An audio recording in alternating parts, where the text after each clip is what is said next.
Well, hello there and welcome to the kitchen of the dollhouse. So what are we cooking up today? Well, my friends, another reading from The Secret Language of Birthdays by Gary Goldschneider and you Stelfers for January 7th, the day of unusual interests. And here at the top of the page is a visual representation of the day of unusual interests. So we have us an image of what could it be? Well, my friends, it is, boom, something highly unusual. It'd be a tomato with crab legs or a crab with a tomato body. I don't know who's to say which one's more unusual. I think that it does speak to the day of unusual interests. It very well may, just the picture there.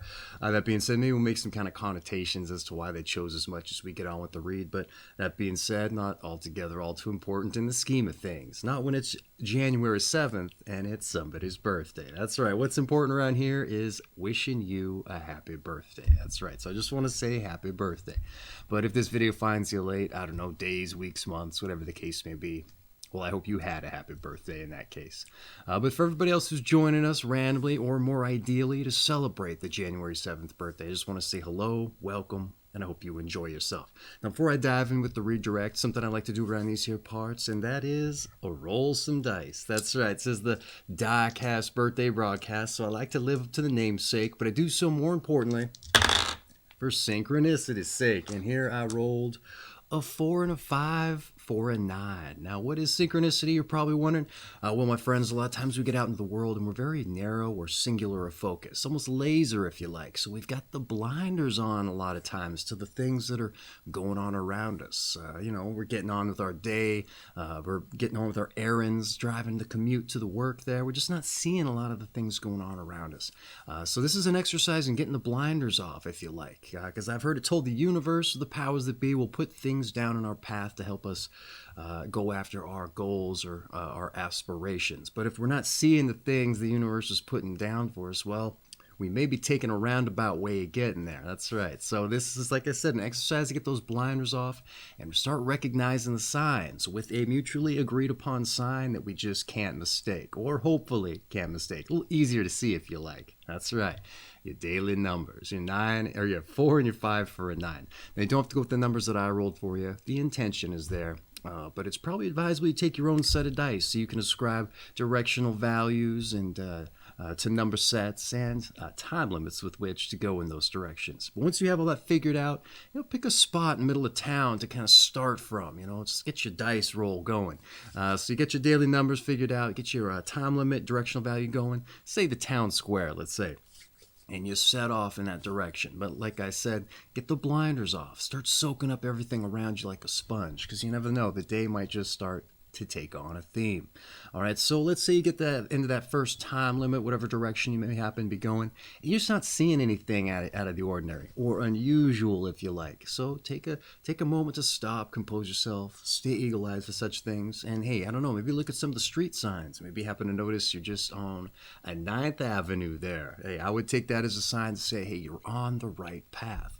So roll yourself another time value, directional value or time limit. There you go. You know what I'm talking about.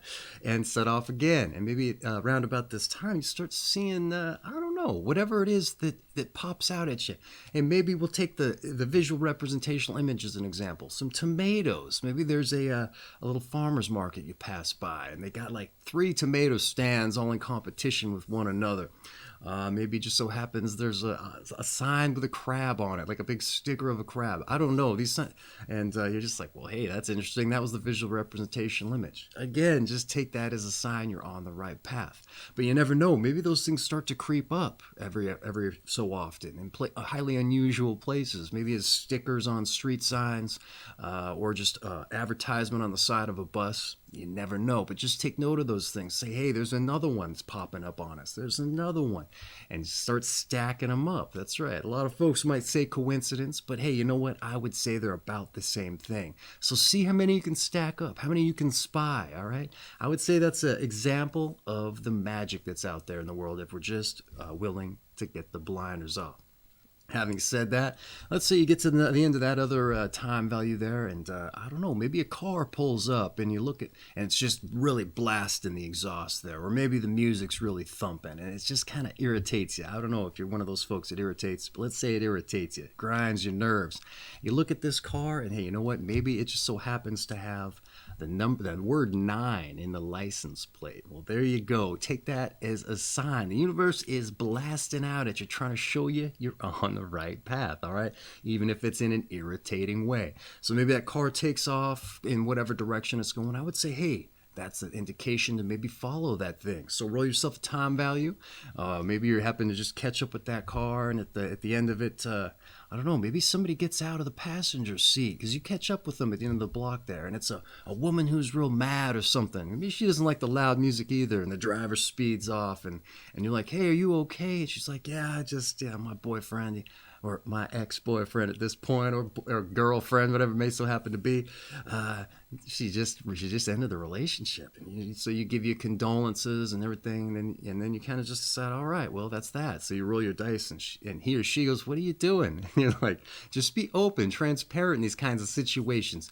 Hey, I'm just out here looking for synchronicities, or I'm trying to stack up coincidences. And they go, why would you do that? So maybe you show them this video, and they go, that's just crazy. And you go, I know, but hey, I'm trying to take the blinders off. And they go, well, not just that, but it's my birthday too. So how about that? You know what? It's strange. Strange things have happened, but it might just so happen he or she joins you on the rest of the journey, and you just made a new friend or perhaps life partner. Who's to say? They might not even be their birthday, but they find it wild that you're trying to do this. And so you know what? Invite them along. See what you see. It's not a bad thing, because you know what? Maybe not even just made a friend, but I've heard it told, the universe and these things kind of happening with the more people that are focusing on the same result, is going to manifest better results. That's right. So get out there, see, taste, touch, feel the magic, maybe meet some new individuals, and you know what? Have a happy birthday. That's all I'm trying to gear up for you there. Because if there's anything that I can wish for you on your birthday, it's that you're out there trying to see, taste, touch, feel a little bit of magic. So in any event, hey, enough of synchronicity. Let's get on with the read. Your month is January. Your day is the 7th. Your sign is 15 to 18 degrees Capricorn of the Capricorn II period specifically. And your quality and element is Cardinal Earth. All right, January 7th, the day of unusual interests. January 7th people often show a decided interest in highly unusual subjects, and perhaps this is because they are rather unusual characters themselves. More than most people, those born on this day have an idiosyncratic approach that too many aspects of daily life. Whether through a sense of irony, a piercing insight into human character, or just a capacity to observe life around them without fixed preconceptions, January 7 people see much that often escapes others.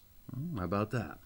January 7 people are not likely to be overly surprised by the foibles and peculiarities of those they meet, nor by the uniqueness of experience or natural phenomena.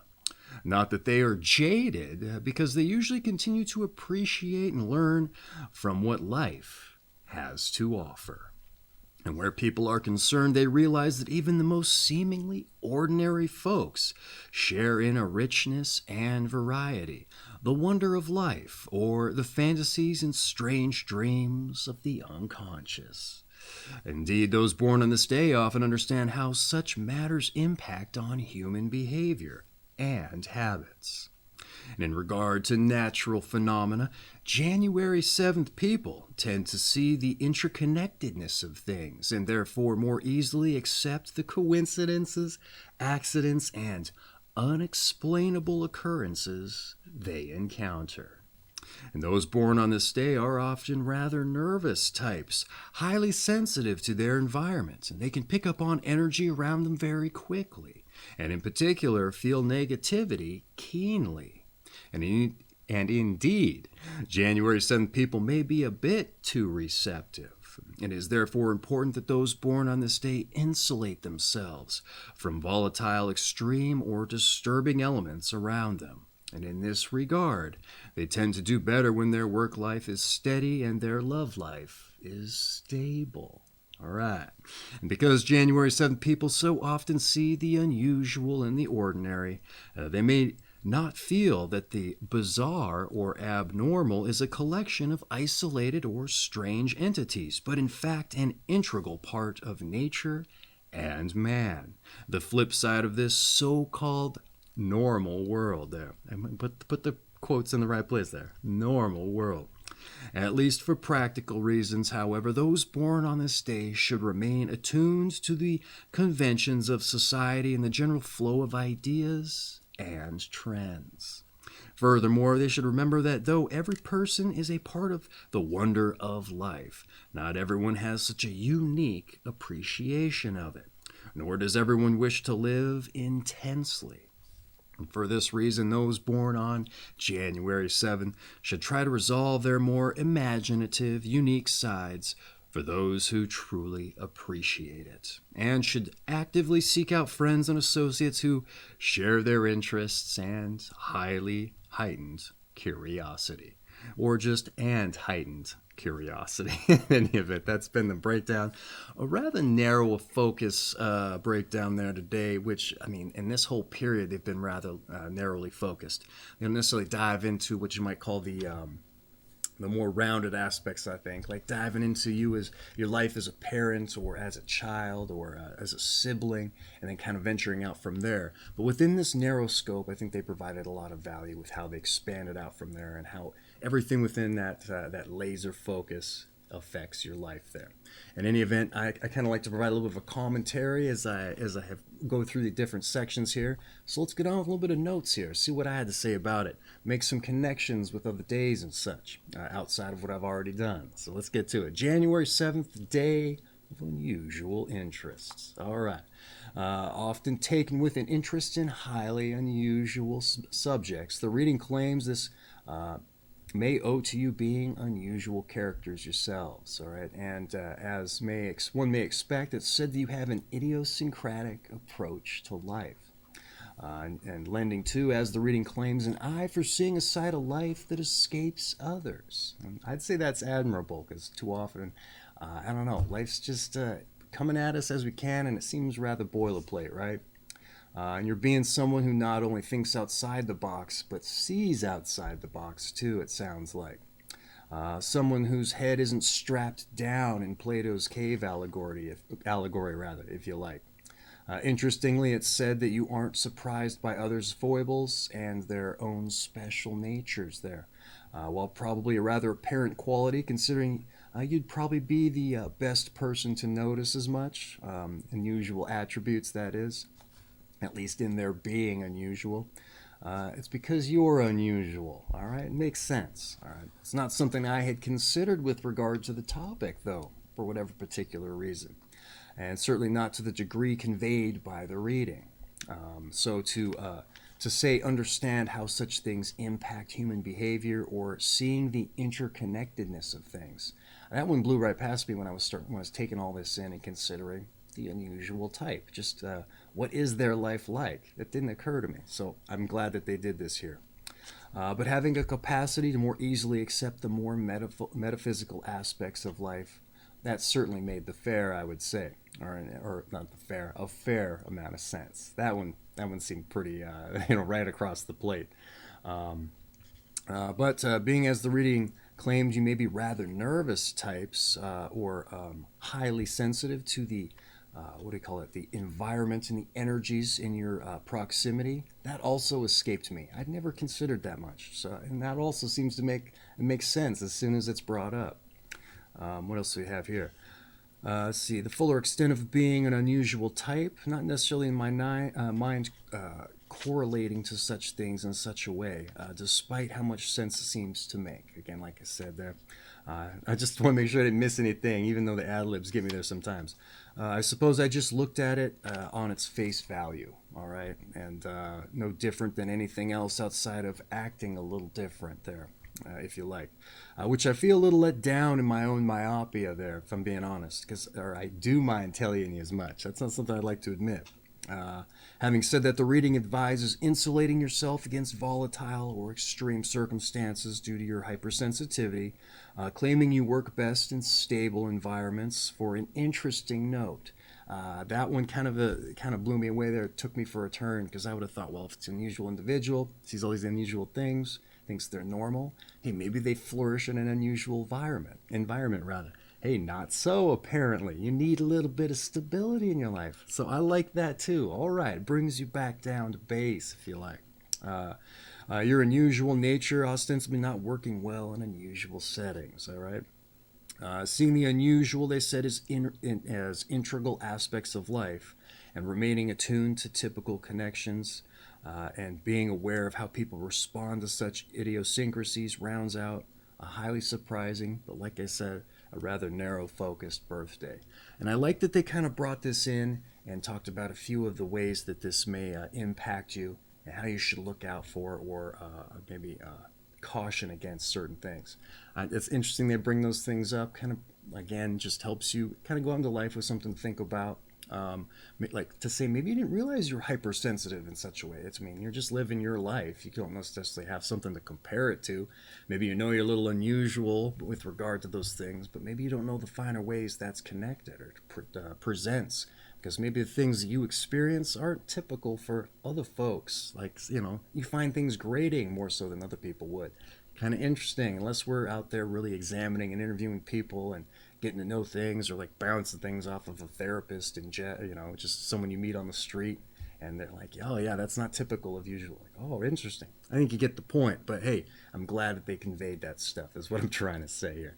So in any event, that's been your breakdown. A little disconnected there because I was ad-libbing, skipping lines and reiterating lines and such, but hey, let's try to pick it up with your numbers and your planets. That's right. Those born on the 7th day of the month are ruled by the number 7 and by the planet Neptune. And because Neptune is the watery planet ruling visions, dreams, and psychic phenomena, January 7 people can be prone to unstable influences. The combination of Saturn, which is Capricorn's ruler, and Neptune grants financial and material luck to January 7 people, but only if they are able to exert adequate self-control. And those ruled by the number 7 must, in addition, beware of getting out of touch with reality and becoming over-involved with their dreams and visions. All right. Highly personalized numbers and planets entry for you today. Let's dive into why so I don't retread too much for you or get ahead of myself. All right, your numbers and planets. The number 7 in the dreamy planet Neptune, for an ostensible reason why you're able to access visions, dreams, and psychic phenomena, or the unusual, in other words.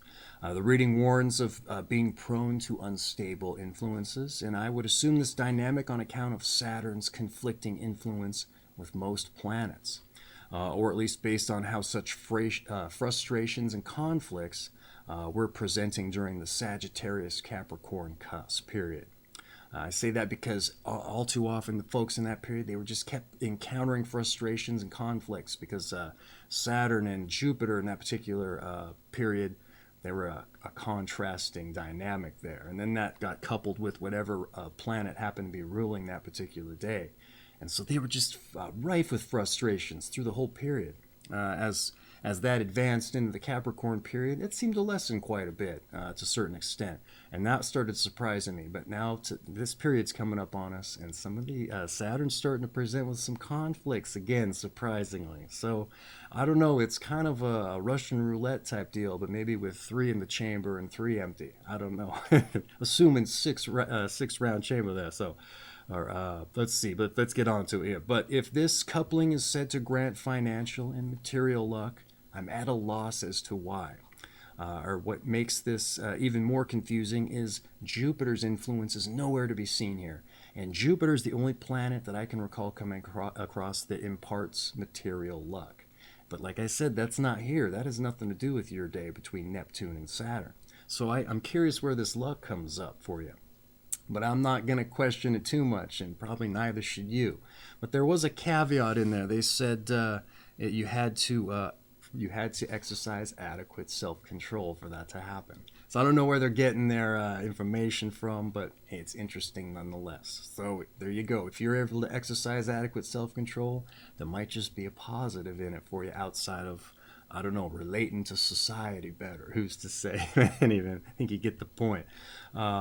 So the word unusual extends to your planetary rulership too in that regard. But in a good way, assuming you stay in touch with reality and exert some self-control. Hey, look at that. I wrote it in the notes too. It wasn't something new I stumbled upon. So in any event, that's been your numbers and planets. So let's move on to your tarot. That's right. One of the more eclectic of the New Age metaphysical ideologies there. But hey, it's in the book. It's your birthday. Let's dive into it. See what we see.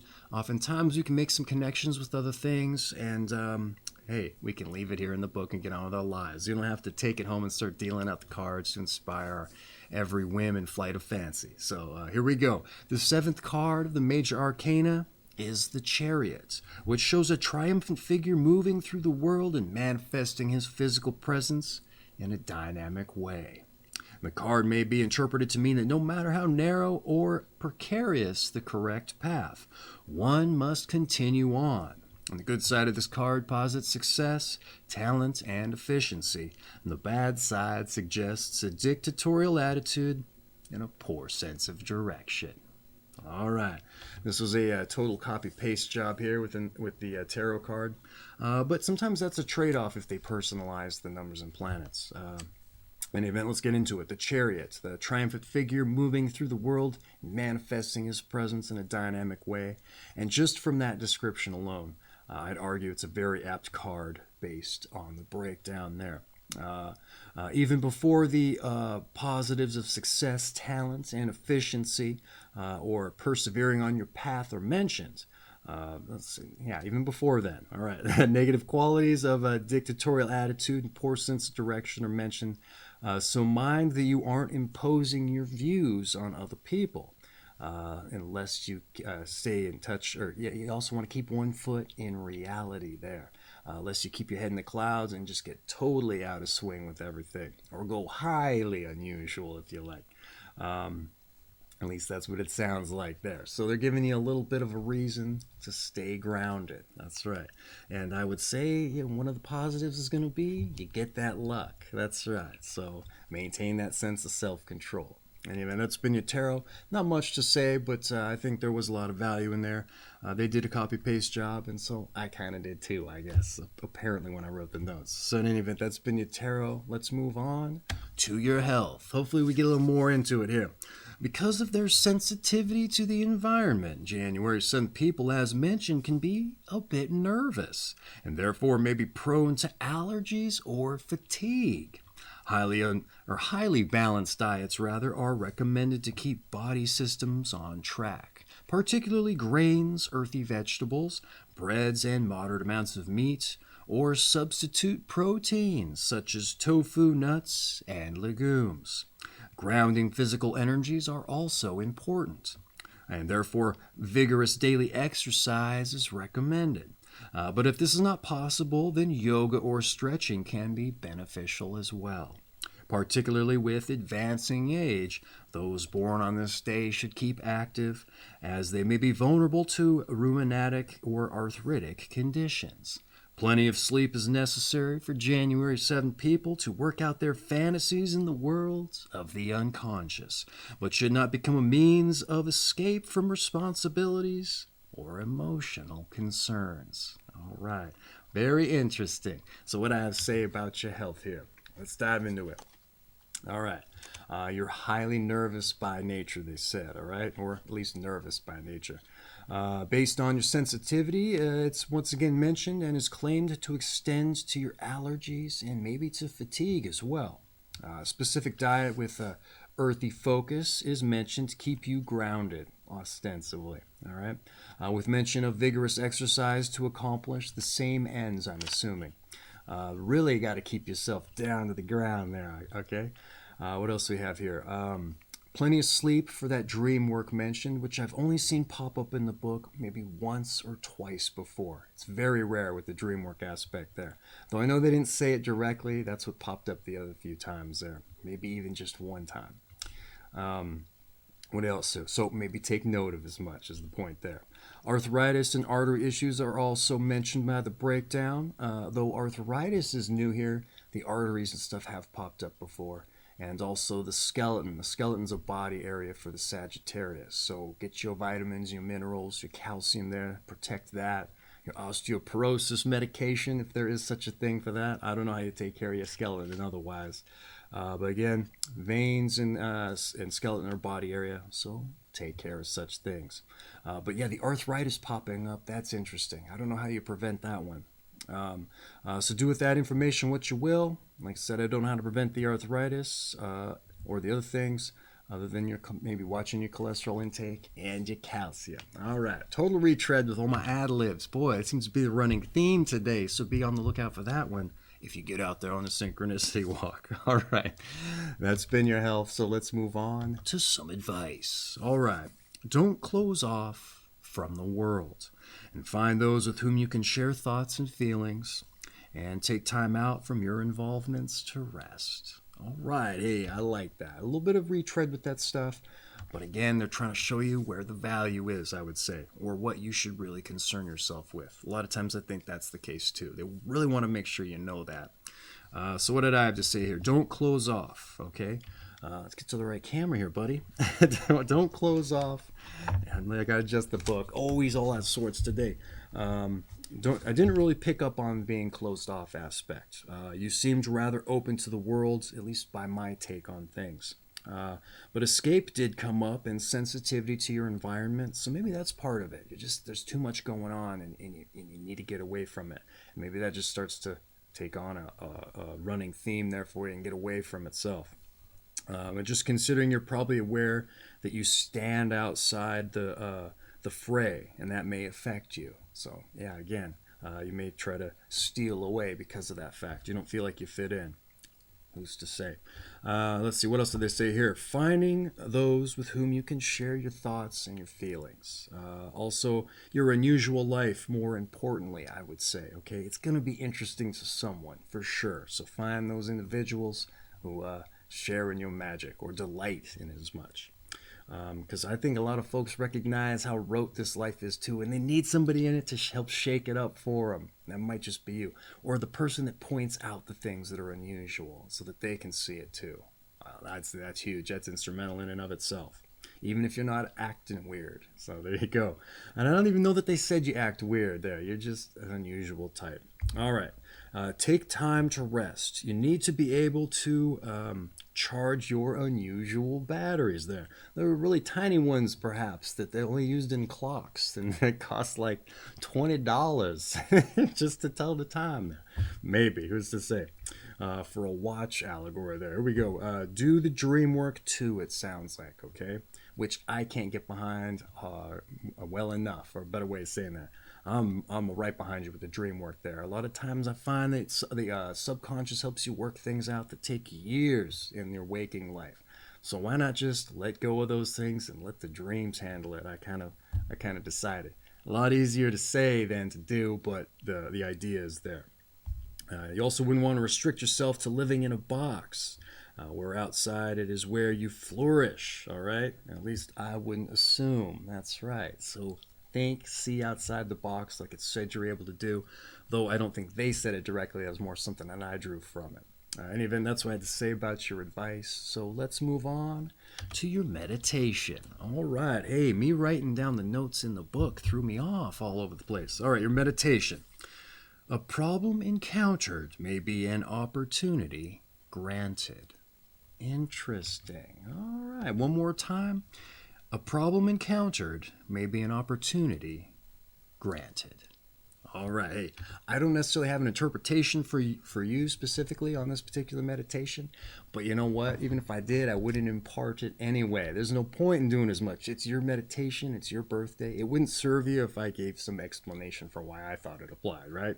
So, man, your meditation haven't been relayed. Let's move on to your strengths and your weaknesses. That's right. Let's hold up the objective mirror and see where you got the gains and maybe where you're otherwise atrophied or where you haven't done the work ostensibly within the gym metaphor there. All right. Your strengths, you're intuitive, you're imaginative, and you're accepting. All right. I wouldn't have thought of that one, though I would think you would have to be if you're up for the unusual in life. I like that one. You're accepting. But your weaknesses, let's hold up that objective mirror, but flip it to the side that blows up your face, shows off all the pock marks you got from all those chicken pox scabs and scars that carried forward in life because you wouldn't listen to your parents not to pick at them. I'm too unusual, you said. I'll do what I want. No, now you got them on your face there. That's right, your weaknesses. Your weaknesses, you're over-involved, you're hypersensitive, and you're overly fanciful. Interesting. I wouldn't have thought of overly fanciful. I don't know where they got that one. I must have breezed over something there. You know, oftentimes I like to argue that, you know what, if you're trying to get those weaknesses down or, improve upon them, your strengths are going to help you do that. Intuitive, imaginative, accepting. You're going to dream up some method through the madness there. Or madness, maybe that's the wrong word. Through the weaknesses there to help get yourself, help problem solve as much. That being said, I often like to say, too, that the weaknesses aren't necessarily weaknesses. It just depends on the situation. Sometimes such things are going to be strengths.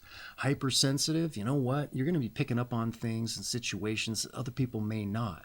Maybe that's a fight or flight type of thing in some circumstances. Hey, we need to get out of here because something ain't right. That's a strength right there, I would say.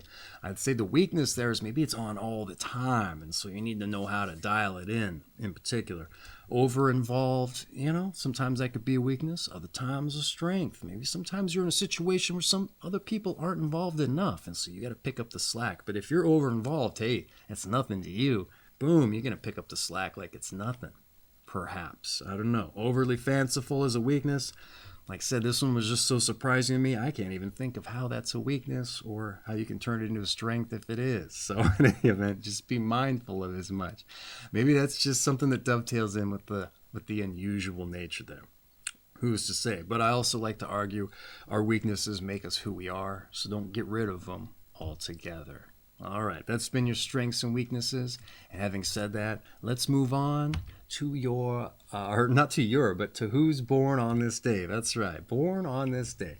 And when we get into those born on this day, not only do I like to see who shares your company, but I like to look at it from the perspective of trying to figure out our passions. To say, let's see who shares your company, but what they did to get in the book. And why do I say that? Well, too often in life I get out and meet folks and ask them what they do, and more importantly, if they like it, and they don't. And, I think that's kind of tragic because all too often, like, when you find something you want to do, life's no longer a job or work, right? You get out of bed eager to get on with your day. You're maybe even doing backflips out of bed to do it, figurative or literal. And so I think that that's a real important facet of life, just having a purpose, having a passion to go after. And, too often in life, like I said, I meet folks that don't have that there. And they're just kind of stuck in a rut. They're going through the everyday 9 to 5, maybe climbing the corporate ladder. And I think maybe life's not all that fulfilling for them. So if there's anything I can wish for you on your birthday, it's that you have that in your life. And if you don't, well then, hey, maybe this is an opportunity for you to take some inspiration for as much. Maybe stir up the fires of putting in the time and the work to figure those things out. Because I argue that it takes that kind of stuff. And when you get at the end of the day, end of the weekend there, you don't have any time or energy to do that kind of thing. So maybe me just diving into it with this way of looking at it helps stir up those fires so you can get back on track if that particular area of your life is wanting. So, hey, let's dive into it. We have Bernadette of Lourdes. It says, Marie Bernard Suaburas, a French saint, had visions of the Holy Mother and accomplished miraculous cures at Lourdes Spring, and the subject of a novel and film, The Song of Bernadette. She must have had a couple names. That's why they got mentioned there. So who else do we have here? Zora Neale Hurston, an African-American anthropologist, a folklorist, novelist, and of Moses, Man of the Mountain. Let's see what we have here. And I said folklorist, or tried to anyway, if you guys couldn't hear what I said. Let's see, Charles Addams, macabre cartoonist, and the Addams Family creator, as it turns out. We also have William Peter Blatty, a novelist of The Exorcist. And we also have Jean-Pierre Rampal, a French flutist. And we also have Nicolas Cage, the film actor. We all probably know him, right? Gerald Durrell, naturalist, writer, and of My Family and Other Animals. We also have Clara Haskell, a German pianist. I was going to say paintist. A German pianist. Nicholas Zabaleta, a Spanish harp virtuoso. Oscar Dominguez, a Spanish surrealist painter. Irving Page, a medical research scientist, an isolated and identified angiotensin and serotonin. We also have Millard Fillmore, U.S. President. Succeeded to office after death of Taylor. Maybe that's why I've never heard of him. At least I don't think. Attempted to keep the nation unified. Sorry, folks. I thought I was in a different universe for a minute there, because I don't think I've ever heard of Millard Fillmore as a U.S. president. I had one of them, what you call Mandela effects there for a second. It's still happening too, if this is a fact. Any event, it threw me here. Robert Duncan, a poet of derivations. I think that's Derivatation. Or derivations. Probably saying it wrong. We'll make up for it later. We have Francis Poulenec, Poulenc, Poulenec. Well, moving on. French composer. Terry Moore, a film actress. And this is Howard Hughes is his wife. And $10 to $44 million award. Writer of Howard Be Thy Name. Boy, this seems like there should be some context in there for something. $10 to $44 million award and a writer for Howard Be Thy Name. Not quite sure. All right, moving on. These ones get me today here. Kenny Loggins, the guitarist, singer, songwriter of Loggins and Messina fame and Highway to the Danger Zone, though that's not written here. We also have Henry Red Allen, jazz trumpeter, Bernard Finch, physician and a murderer, it says, and shot wife in back, affair with nurse, both sentenced to life. Oh, that's a highly unusual life to be sure there. Who else do we have here? Orville Faubus, Arkansas governor, and opposed integration, sounds like. Ooh, okay. Claude R. Kirk, a Florida governor. All right, anyways, this one jumbled me up today for sure. And you know what? There weren't even that many French names. That's usually what does it. So let's butcher things on my side of things. It's not done in malice. It's just hooked on phonics. Doesn't work for me. Man, I feel like I was dyslexic there for a moment there too. All the C's at the end of words where they wouldn't normally be. Oh, and what else do we have? That Mandela effect there that happened with Millard Fillmore. I'm gonna look that up for sure. Maybe you should too, unless you live in that universe I just transferred into. So in any event, hey, that has been those born on this day, which essentially rounds out your birthday. Like I said, I know if there's anything I hope for you on your birthday, it's that you'll find in your passion and chasing after it, or you're just, I'm helping you spark the fires of the much by putting the bug in your ear about it. Because if there's anything I wish for on your birthday, it's that. That having been said, like I said, essentially rounds out your birthday, except to say your season is winter, your sign, once again, is Capricorn of the Capricorn II period specifically, and your quality and elements is Cardinal Earth. Now, what is that? That's a different video altogether. I'll leave it at the end there for you if you're interested. But this has been January 7th, a day of unusual interests, all right? Now, I don't know that we made a connotation with the crab with the tomato body or vice versa, the tomato with the crab legs. What here nor there. That's not what was important here today.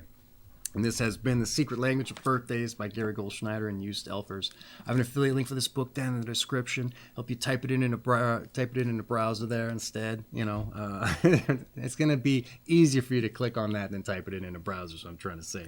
Because I got off the copy, apparently.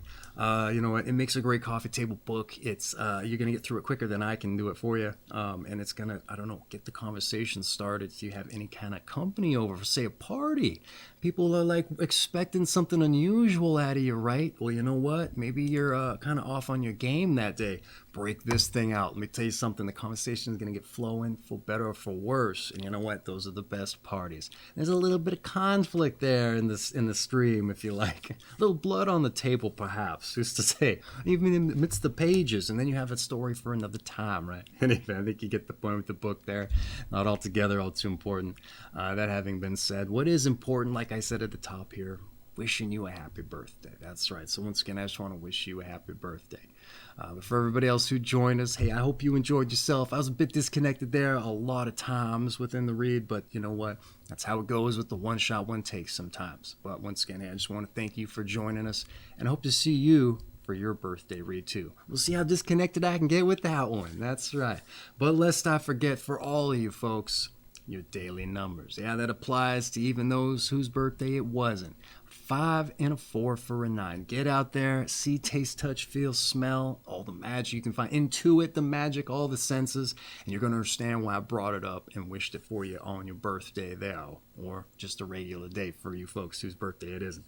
So yeah, get on out there and let the universe show you it's with you on your path. And stack up some coincidences, some synchronicities. That's right, and just enjoy yourself. Maybe meet some new folks, and you get it. You get it.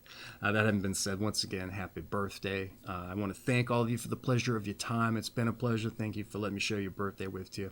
And take care of yourself, all right? And stay unusual, all right? It's a great party. You got to provide something of interest to this world that the rest of us can't. That's right. That's what I'd say is a huge strength there with that. So once again, happy birthday. Take care.